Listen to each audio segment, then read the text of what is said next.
राज्य में smart meter को प्रोत्साहन जहां विरोध कर बंद करने ओडिशा विद्युत नियामक आयोग को चिठी लिखिं ओडिशा राज्य विद्युत उपभोक्ता महासंघ।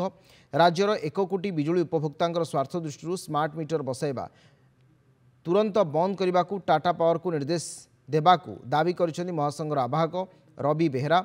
60 टंका लेखाएं स्मार्ट मीटर रेंट छाड़ कर राज्यर विद्युत ग्राहकों को दिन में लुटिबा बड़ चक्रांत से अभियोग कर स्मार्ट मीटर रे जार एवं बिल 1000 आसूची से 1800 टंका आसब। एपरिकी प्रीपेड रिचार्ज सरीगले राति अधे विद्युत कटिज।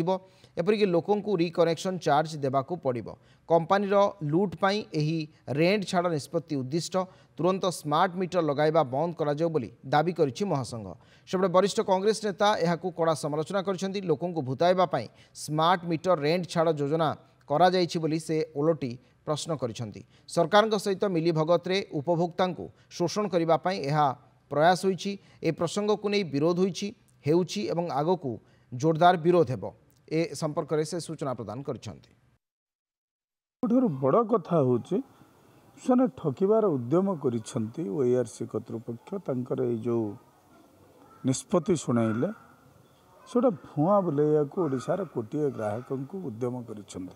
सेटा हिच कौन ना गोटे थोप देखई देइछन्ति। बाघ जमती सुना कंकण देखई दिए देखई मनीष रक्त पिए सेमती रेंट जो स्मार्ट मीटर मासिकिया रेंट थिला 60 टंका ताको छाड़ करिसेंति एवं कहिसेंति आमे कोटिए 80 लाख बिजली उपभोक्ता को रिलीफ देलु बोले। This is all hoax. लोक खाली आईवास करिया कथा बा धर्म को आखिठार कहले अत्युक्ति हम ना।